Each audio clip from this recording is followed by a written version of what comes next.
Dans cet épisode de Mes Bricolos, je vais vous présenter les 10 sites internet que je consulte quotidiennement. Alors, il y a ceux que j'utilise pour préparer ces épisodes de Mes Bricolos, des sites internet qui me permettent de me tenir informé des dernières actualités de la création, de l'innovation et du design. Mais il y a aussi des sites internet où je vais aller chercher des inspirations. À mon avis, vous en connaissez un, mais je suis sûr que les autres, vous ne les connaissez pas. Vous allez voir.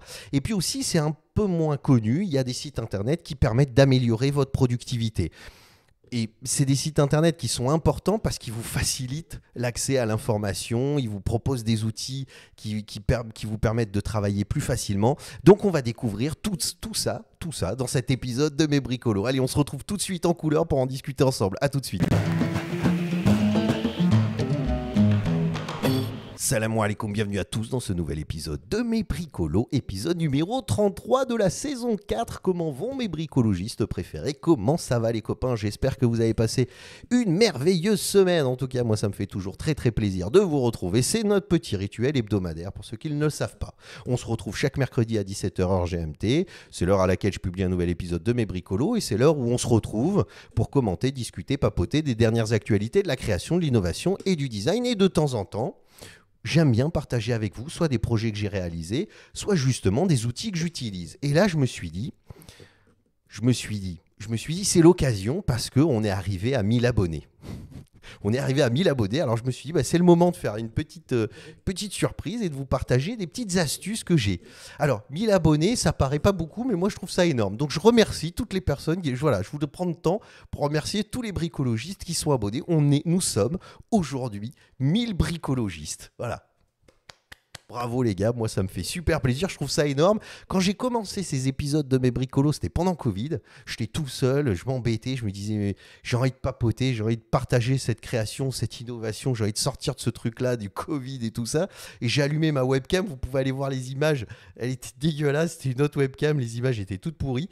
Et j'ai commencé en me disant voilà, ça va améliorer mon travail de diction, parler devant une caméra, je vais aussi partager quelque chose qui me plaît. Et je m'étais dit voilà, 1000 abonnés, ce serait quand même énorme. Et je vous promets que, en partageant des projets de design, des actualités sur la création, je ne sais pas s'il y a 1000 personnes qui seraient intéressées par ce que je raconte. Finalement, on y est arrivé, donc ça me fait super plaisir. Et si vous tombez sur cet épisode pour la première fois, les gars, abonnez-vous. Ouais, je vous ai même fait un effet de ouf, où je fous ma tête au milieu et il y a une spirale d'abonnez-vous. C'est un peu hypnotique, c'est le but du jeu. Abonnez-vous, tu vois les gars. Donc, pour ces 1000 abonnés, je me suis dit, voilà, c'est le moment où justement je peux partager ces astuces. Parce que, voilà, vous savez peut-être pas, ça fait moi, je suis designer professionnel, diplômé de l'ENSI les ateliers à Paris. Je me suis installé à Marrakech au Maroc en tant que designer professionnel en 2006. J'exerce ce métier maintenant depuis un petit paquet d'années, en tout cas ça fait plus de 15 ans. Et c'est vrai que souvent quand on fait ce métier, on a du mal à savoir les collègues, ce qu'ils font, quels outils ils utilisent, comment ça se passe, etc. Quand on est étudiant, c'est d'autant plus compliqué. Et si on ne fait pas ce métier, mais qu'on est intéressé par le design, par la décoration, qu'on veut chercher des outils qui nous permettent de nous donner des idées, de réfléchir, de s'inspirer, on ne sait pas trop où aller. Donc, je me suis dit, c'était le moment de vous présenter tout ça. Alors, évidemment, on va commencer par les sites internet que je consulte toutes les semaines pour préparer ces épisodes de Mes Bricolos. Mais ce qui est intéressant, c'est que je vais vous montrer juste après comment je les consulte. Parce que toute l'astuce est là, c'est comment je consulte justement ces sites internet. Alors, vous avez Design Boom. Souvent, quand je fais ces épisodes de Mes Bricolos, vous m'entendez parler, voilà, Design Boom, un article. Alors, Design Boom, ce qui est intéressant, c'est qu'il propose beaucoup d'articles.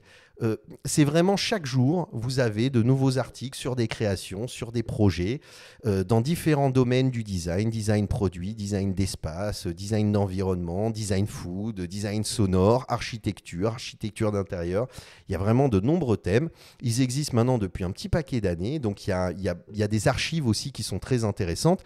Maintenant, honnêtement, il n'y a pas un grand travail journalistique. Hein. Ils reçoivent à mon avis, comment ça s'appelle, des communiqués de presse et puis ils copie-collent quasiment. Hein. Je veux dire, il n'y a pas un grand travail de réflexion journalistique. Il y a un autre site internet que j'utilise qui est un peu pareil que Design Boom, c'est Design Milk. C'est un peu similaire, mais je trouve que la sélection de Design Milk est un petit peu plus pointue. D'accord? Mais pareil, on va dire que c'est pas un grand travail journalistique. Cependant, Core 77, alors là, les amis, c'est le site qu'il faut que vous mettiez dans vos favoris si vous êtes designer professionnel. Parce que ce qui est intéressant, c'est que lui fait une analyse un peu plus approfondie des projets qu'il propose. Et c'est souvent pas ceux que Design Boom ou Design Mic montrent. Alors des fois, vous avez des correspondances, mais pas systématiquement. Et ce qui est intéressant, c'est qu'à chaque fois, il apporte un regard critique, il pose des questions. Alors c'est jamais très pointu, mais ça reste quand même intéressant parce que je trouve que l'approche qu'il a sur les problématiques de fabrication, sur les enjeux environnementaux, il y a énormément de sujets comme ça, et je trouve qu'il a un regard qui est un petit peu différent, moins conventionnel et souvent assez instructif. Un autre site internet que je consulte très souvent, c'est Yanko Design. Alors pourquoi? Parce que c'est un site internet qui lui présente des projets d'étudiants ou des projets de recherche. C'est-à-dire que autant Design Boom, Design Milk et Core 77 se concentrent sur des projets qui sont commercialisés, des projets qui existent. Et si vous vous envoyez vos projets d'étudiants, c'est pas sûr qu'ils publient vos projets. Alors ça aussi, c'est intéressant. Si vous êtes designer, sachez que vous pouvez facilement les contacter. Vous pouvez facilement envoyer des projets sur lesquels vous travaillez. Ils répondent. Pour la plupart, ils répondent. L'avantage de Yanko Design, c'est qu'eux sont plus ouverts. C'est-à-dire, même si votre projet n'est pas complètement abouti, même si votre projet peut être amélioré, ils ont tendance quand même à le présenter. Alors pourquoi c'est intéressant? Parce que ça permet de se tenir informé de ce qui se passe. Parce que souvent, il y a des projets qui sont très créatifs, il y a des projets qui sont vraiment... qui peuvent vous donner une idée de l'orientation et des enjeux sur lesquels des étudiants ou des jeunes professionnels travaillent. Et ça, c'est souvent très intéressant parce que vous avez des projets qui sont proposés par des grandes marques, c'est-à-dire typiquement, j'avais fait un épisode de mes bricolos sur l'Apple Vision Pro, justement, qui a été proposé, ce casque à réalité mixte. Et Yanko Design, de jeunes étudiants ou alors de jeunes professionnels, ont proposé des alternatives qui me semblaient bien plus intéressantes que ce qu'a présenté Apple. Et justement, c'est là où ça devient important de consulter ce site internet, c'est que ça permet de comprendre un petit peu comment toutes ces créations sont récupérées par justement des créatifs, des designers qui, eux, cherchent à se distinguer, à se différencier. Donc, vraiment, c'est un site internet que je vous encourage vraiment à aller consulter. Voilà, Yanko Design. Maintenant, c'est vrai que vous me dites, bon, bah là, on a vu 4 sites internet, super Younes, mais ça suffit pas pour préparer les épisodes de mes bricolos et c'est quand même assez limité. Et c'est là où je vous donne un outil que j'utilise. Alors là, les gars, c'est le moment de le mettre de côté. Ça s'appelle feedly.com. C'était à l'époque du web 2.0, mais c'est difficile maintenant, ça n'existe plus. C'est ce qu'on appelle des agrégateurs. Et les agrégateurs, regardez, vous voyez tout ça, tous ces projets-là qui sont beaux, qui sont intéressants. Si vous regardez les titres, ça, c'est un projet de Design Boom. Ça, c'est un projet de Milk Décoration. Ça, c'est un projet de Dizine, aussi un site internet que je consulte très souvent. Je ne l'ai pas sorti, mais c'est pour vous le montrer.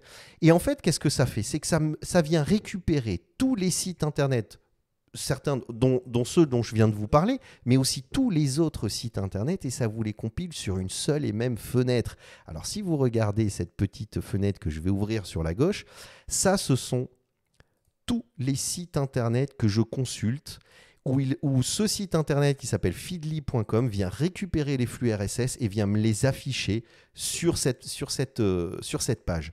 Donc en fait, je n'ai pas besoin d'aller spécifiquement sur les sites internet tous les jours, allez, Design Boom, Yanko Design, Core 77. Non, je vais juste sur Feedly et Feedly vient aspirer tous les sites internet que je consulte. J'ai même fait un fichier pour l'impression 3D qui me permet de me tenir au courant de toutes les dernières actualités de l'impression 3D. Et ça, c'est un site internet donc qui permet d'améliorer votre productivité et que je consulte tous les jours. Alors, comment ça marche? C'est facile. Par exemple, prenons le cas de Core 77. Vous récupérez le lien de Core 77. Vous allez sur Feedly, vous cliquez sur « Ajouter un flux RSS », vous cliquez sur le site internet Core 77 et il va vous proposer tous les flux RSS correspondants. Donc par exemple là, vous voyez que je suis déjà Core 77. Et il vous propose, ce qui est intéressant, c'est qu'il vous propose des sites internet un peu similaires, ce qui vous permet d'étendre le nombre de sites internet que vous consultez. Feedly est très bien fait, c'est une plateforme gratuite, vous avez aussi une formule payante, mais la formule gratuite, et c'est souvent rare, parce que pour le dire et pour le signifier, c'est souvent rare, mais c'est une version gratuite qui est extrêmement performante et qui propose beaucoup de fonctionnalités, énormément de fonctionnalités, sans avoir à payer l'abonnement plus. Maintenant, vous avez aussi la possibilité d'avoir un abonnement qui vous permet d'augmenter le nombre de fonctionnalités et de possibilités avec ce site internet. Mais c'est hyper pratique. Vous pouvez en plus avoir différents types d'affichage, juste le titre, ou alors en version magazine, ce qui vous permet d'améliorer votre workflow, c'est-à-dire de pouvoir consulter ces articles de la façon dont vous voulez les consulter. Moi, j'utilise cette technique, cette façon d'afficher qu'on appelle tuile, qui me permet vraiment de pouvoir à la fois avoir le titre, une amorce de l'article et les images. Et dès que je trouve qu'il y a un projet qui me plaît, quelque chose qui m'interpelle, quand je lis, alors vous avez vu, il y a différents sites internet, je clique et je l'ouvre sur le site internet qui me permet de consulter l'article dans sa totalité. Mais vous pouvez aussi cliquer directement ici et vous avez la fenêtre qui s'ouvre avec l'article. Vous n'avez même pas besoin d'aller sur le site internet pour le consulter. Donc c'est très pratique. Et une fois que vous avez consulté le site internet, il devient gris. Donc comme ça, il vous montre que vous l'avez consulté. Je m'attarde un petit peu sur ce site internet parce que ça, c'est une astuce. Moi, je sais que quand j'ai des stagiaires et que je leur donne cette astuce-là, ça change leur vie. Donc les gars, voilà comment ça fonctionne. Vous allez sur Feedly, vous créez votre compte et vous ajoutez les sites internet que vous suivez. Et tous les matins, vous avez aussi une application sur iPhone qui vous permet de suivre quand vous êtes en déplacement et tout ça, de suivre ces actualités et de bookmarker, parce que vous avez aussi la possibilité de bookmarker les articles directement sur l'application et puis de les retrouver après plus tard. D'accord ? Donc, là, c'est une astuce de dingue, les gars. Franchement, là, c'est cadeau. C'est cadeau. 1000 abonnés, c'est cadeau. Après, on passe au site internet où je vais chercher les inspirations. Donc là, voilà, c'est ce dont je vous disais au tout début. Un site internet dont je suis sûr, vous connaissez, c'est pas possible. C'est Pinterest. Alors, ceux qui connaissent pas Pinterest, les gars, je sais pas. C'est très pratique. Vous avez aussi une application sur iPhone qui fonctionne très bien. Vous pouvez partager vos projets. L'avantage de Pinterest, c'est que vous créez un compte. Vous pouvez créer des dossiers spécifiques au type de recherche que vous faites. Par exemple, moi, typiquement, je travaille sur un projet. Je mets le nom du projet dans un dossier que vous pouvez partager ou pas. Vous pouvez rendre public cette sélection. Et puis après, vous tapez votre recherche et puis vous avez un nombre de projets qui se présentent à vous. Et puis, une fois que vous cliquez dessus, vous l'ouvrez en plus grand. Pareil, vous avez des photos d'associations sur le thème. C'est très bien fait. Le seul problème avec Pinterest, c'est que comme tout le monde l'utilise, c'est souvent la même chose. C'est-à-dire que quand vous regardez des planches tendances, c'est-à-dire que dans un projet de design, vous avez la première étape qui est l'étape d'analyse, de constat, d'analyse. Après, chaque designer met un nom différent, mais c'est un travail d'analyse, de constat, où on vient un petit peu regarder ce qui se passe, on vient voir quelles sont un peu les tendances, pourquoi, dans le domaine sur lequel on travaille. Comme tout le monde utilise Pinterest, c'est vrai qu'au bout d'un moment, les planches que vous faites sont à peu près toujours les mêmes. C'est-à-dire même des fois, vos clients utilisent Pinterest pour vous donner des pistes de réflexion. Donc finalement, vous vous retrouvez quasiment avec les mêmes images. C'est ça qui est un peu décevant dans Pinterest, c'est que très souvent, ça vient renfermer finalement. Alors que quand on est dans une phase d'analyse et qu'on fait un projet créatif, on essaye de s'ouvrir au maximum. Et c'est là où je vais présenter deux autres sites internet. Alors il y a savvy.it. Alors là, les gars, pareil, mettez ça de côté. Ça fonctionne exactement comme Pinterest. D'accord ? Vous créez un compte, vous créez des dossiers associés soit à des thèmes, soit à des projets sur lesquels vous travaillez, et vous pouvez bookmarker les images dans chacun des dossiers que vous avez créés, et vous pouvez ajouter évidemment vos propres projets, sauf que la sélection pour le coup est très intéressante, très belle et on va dire très quali, quoi. On est vraiment sur du quali à mort et c'est assez ouvert. Alors, c'est moins C'est moins Google-esque que Pinterest, pour ceux qui comprennent ce que je viens de dire, hein, parce que je ne parle même pas de Google Images, mais c'est moins, je veux dire, je pense qu'on a moins de contenu qu'on peut trouver sur Pinterest, mais alors par contre, là, ça vient ouvrir votre champ de réflexion, votre champ de recherche qui est incroyable. Parce que là, on est vraiment, c'est super qualitatif. En plus, en termes de présentation, si vous comparez ça avec Pinterest, là, c'est beaucoup plus clean, c'est beaucoup plus propre. Les images paraissent bien plus belles. Enfin, on a vraiment quelque chose qui nous permet de nous immerger dans un monde créatif et donc de vivre cette immersion pour après arriver avec des idées et être capable de passer à l'étape de proposition après. Donc c'est vraiment super, ça c'est vraiment un site internet qui est top. Et ce que j'aime bien, c'est le côté assez clean. Et il y a un autre site que j'utilise qui est encore plus clean, qui s'appelle minimalismo.com. Alors là, c'est plus pointu. Je le consulte pas tout le temps, celui-là. Mais c'est vrai que bon, il porte bien son nom, hein. C'est-à-dire ce sont des projets... alors, on est toujours très qualitatif, mais minimal, dont le thème, les critères de sélection, c'est l'aspect minimal, vraiment clean. Alors, c'est vrai que si vous travaillez sur un projet où vous avez besoin d'aller sur quelque chose d'assez épuré, vous allez sur Minimalismo. Maintenant, même en termes de réflexion, même en termes d'analyse, c'est souvent très intéressant d'aller sur ce site internet. Parce qu'il y a des fois, on tombe sur des projets, des beaux projets, on tombe sur des choses qui sont très intéressantes, on tombe sur des propositions, des alternatives qui sont vraiment très très belles et qui sont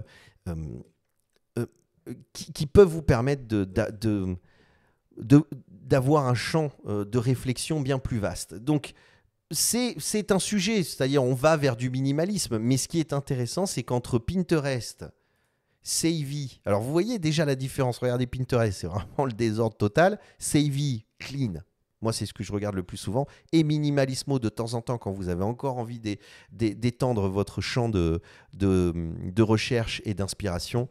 Là, avec ces 3 sites internet, franchement, vous pouvez faire quand même de belles choses. D'accord ? Regardez comme c'est beau, Minimalismo. Bon, maintenant...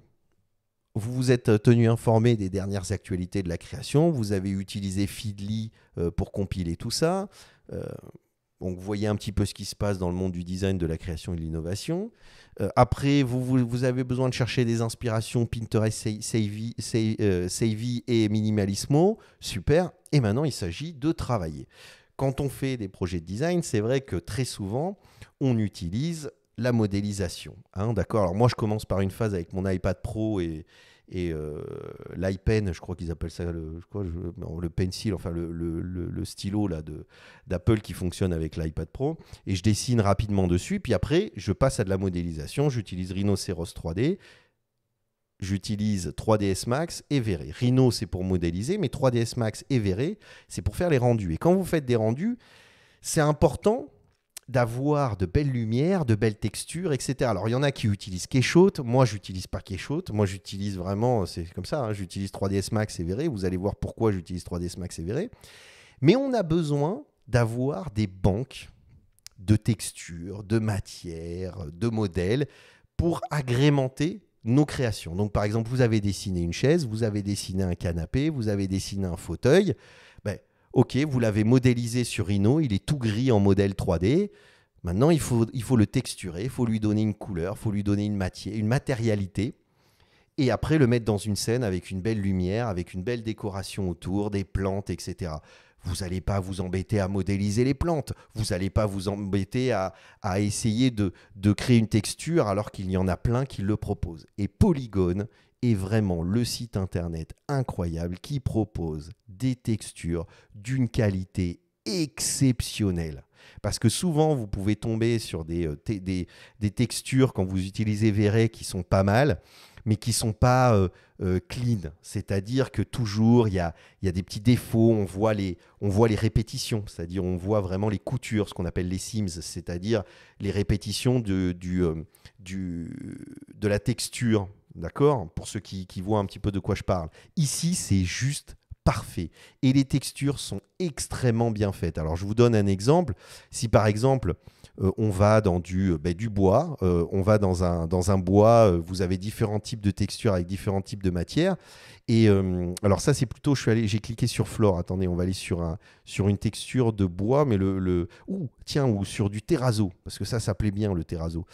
Si par exemple, vous cliquez dessus, alors par exemple, vous voyez celui-là, vous avez un exemple d'un rendu utilisant la texture. Le dimensionnement de la texture, alors pour ceux qui savent, c'est très important d'avoir ça parce que ça vous permet de savoir quelle est la taille de la texture que vous allez appliquer sur la 3D que vous avez fait, la matière vue simplement et le modèle 3D. Et donc comme ça, tout fonctionne comme ça. Alors quand vous êtes, par exemple, vous avez même des sols, des terres, des cailloux, des rochers, vous avez vraiment une quantité de textures céramiques. Moi, dernièrement, j'ai travaillé sur un projet où justement, je devais avoir un effet un peu de cet effet de céramique, un peu de matière. Là, tout de suite, voilà, vous l'avez. En plus, c'est très bien fait. Vous avez un site qui est extrêmement bien fait, qui vous permet de visualiser ça très, très bien. Donc, ce sont des textures qui sont parfaites. Alors, pour ceux qui ont les dernières, moi, je ne l'ai pas, mais les dernières versions de 3ds Max, attendez, pardon, on m'appelle. Pour ceux qui ont les dernières 3D, la dernière version de 3ds Max, moi, je ne l'ai pas, vous avez la possibilité d'associer un outil qui vous permet, si vous voulez, de directement accéder à ces textures. Enfin, c'est magnifique. Voilà, c'est un site internet qui est très important. Donc, vous avez votre texture, vous avez votre modèle, votre texture. Mais quand vous modélisez votre modèle, des fois, vous avez des éléments de référence. C'est-à-dire, vous avez un objet, je ne sais pas, un canapé de chez Cartel, de chez Ligne Rosée ou de chez Cassina ou j'en sais rien, moi, de chez Moroso. Et ce n'est pas un modèle qui vous a inspiré, mais c'est un modèle dont les dimensions, vous les trouvez parfaites. Vous trouvez que le modèle de ce canapé a des dimensions absolument parfaites. Et donc, vous aimeriez bien savoir un petit peu, alors des fois sur le site internet, il donne les dimensions, mais des fois, il ne les donne pas. Et puis, vous avez du mal à visualiser ce que ça représente. Il existe un site internet qui s'appelle Design Connected, qui vous permet d'acheter, de télécharger des modèles extrêmement bien faits de grandes maisons d'édition et de grands designers. D'accord ? Toujours pareil, c'est pour 3ds Max et Verré. Alors moi, pourquoi je me sers de ça de temps en temps ? Je me sers de ça parce que des fois, si par exemple on prend le cas de ce canapé, je me dis voilà, les dimensions sont parfaites, je trouve que l'équilibre est absolument parfait, mon canapé ne ressemble absolument pas à ça, mais je trouve que finalement les dimensions, j'aimerais bien qu'il ait à peu près les mêmes dimensions. Vous pouvez acheter le modèle 3D, donc vous achetez le modèle 3D, vous le placez à côté, vous pouvez prendre toutes les mesures, vous pouvez avoir exactement le dimensionnement à côté de votre création. Donc ça vous permet d'avoir un élément, un référent, à la fois sur l'ergonomie, à la fois sur les dimensions, la profondeur, qui est très proche de ce que vous décidez de faire. Donc il ne s'agit pas, alors là, pour les décorateurs, ceux qui font de la décoration, qui ne font pas forcément du design, c'est un peu différent parce que, évidemment, ça vous permet d'accéder à des modèles, alors vous avez plein de choses, hein, à des modèles et que vous pouvez placer dans vos espaces et proposer à vos clients. Donc ça, c'est pour des décorateurs, des architectes ou des architectes d'intérieur. Voilà, vous avez une quantité de meubles que vous pouvez télécharger. Ils vous proposent même des meubles pour vos plans, etc. Donc, c'est très professionnel. Mais si vous êtes designer et que vous concevez vos propres meubles, en élément de comparaison pour voir à peu près comment ça cohabite et les équilibres de volume, c'est parfait. Moi, je m'en sers pour ça. Je m'en sers principalement pour ça. Par exemple, si vous faites une petite assise extérieure, vous achetez ce modèle, vous le mettez à côté, vous regardez les dimensions. Ça vous permet de comprendre l'ergonomie, ça vous permet de comprendre un petit peu les volumes généraux et de savoir comment vous pouvez créer votre objet. Par exemple, un autre exemple, alors moi au Maroc c'est plus compliqué, mais si vous habitez ailleurs, il y a un modèle qui vous intéresse. Vous prenez le modèle 3D et vous pouvez aller le tester en boutique. Si par exemple vous avez une boutique pas trop loin qui vend le modèle, vous pouvez vous asseoir dessus, vérifier le confort, vous achetez le modèle 3D, vous composez votre propre création dans les dimensions. Donc c'est vraiment un outil qui vous permet de valider ergonomiquement votre création avant de la lancer en production. Voilà, parce qu'on a des règles d'ergonomie, parce que c'est ça qui coûte cher quand on fait un meuble, C'est que si on doit, en plus de ça, payer pour faire des maquettes, pour vérifier l'ergonomie, on va dépenser beaucoup d'argent. Donc, ce qu'on essaye de faire, c'est d'essayer de valider un maximum de choses en amont pour que la maquette puisse être quasiment l'objet final qui sera après proposé au client. Donc, c'est vrai que si on a des points de référence, en se disant, ah tiens, je connais telle chaise, c'est vrai que je la trouve très confortable, donc je veux, moi, dessiner ma propre chaise, encore une fois, qui n'a rien à voir avec celle qui existe, hein, parce que je le précise pour bien que vous compreniez, il ne s'agit pas de prendre le modèle, il s'agit de comprendre l'ergonomie, le dimensionnement, les tailles, et que vous vous inspirez de ces dimensionnements, de cette ergonomie pour après dessiner votre propre modèle. Là, pour le coup, c'est très intéressant. Et il y a des angles qui sont subtils. Par exemple, quand vous prenez le dossier, et je sais qu'eux modélisent, ils sont souvent en collaboration avec les maisons d'édition qui leur donnent les plans, en fait, qui permettent de modéliser. Ils font même ça pour des maisons d'édition ou pour ce site internet. Donc, c'est très intéressant. Et à peu près, dans la même lignée, mais on va dire que là, c'est un peu comme... ce qui vous permet d'accéder vraiment à ce type de modèle. Et après, vous avez évidemment TurboSquid, qui est un site aussi généraliste. Alors là, vous avez tout. Hein. Si vous faites du Maya ou si vous utilisez un autre logiciel, pas forcément celui de 3ds Max, vous verrez. Vous avez toutes les applications qui sont compatibles et vous pouvez télécharger des modèles. Moi, c'est là où généralement, je vais télécharger des plantes, des pots de fleurs, des trucs. Donc, quand vous voyez dans mes 3D, si vous regardez le projet d'avant, il y a des espèces de palmiers derrière, etc. C'est là où je les ai achetés. Ça ne coûte pas très cher, pour 20, 30, 40 euros, donc 300, 400, 500 dirhams. Vous avez une sélection de plantes qui est compatible avec votre logiciel de rendu. Et donc, ça vous permet, vous avez votre création et puis derrière, vous mettez un petit palmier, une petite plante. Ça vous permet de rendre la 3D plus attractive, plus intéressante et aussi d'avoir une idée d'échelle. C'est-à-dire que tout d'un coup, dès que vous avez un élément de référent, ça vous permet de comprendre un petit peu votre volume. Voilà, bah écoutez, on a fait le tour. Hein. Je vais revenir sur le site de SaveMe. Tout ce que j'utilise, tous les sites internet que je consulte avec Feedly, et je vous conseille de l'utiliser, qui vous permet, et vous pouvez l'utiliser pour tout, hein. Comme c'est un agrégateur, vous pouvez l'utiliser pour regarder, pour vous tenir informé des dernières sorties, par exemple, même d'Apple, hein.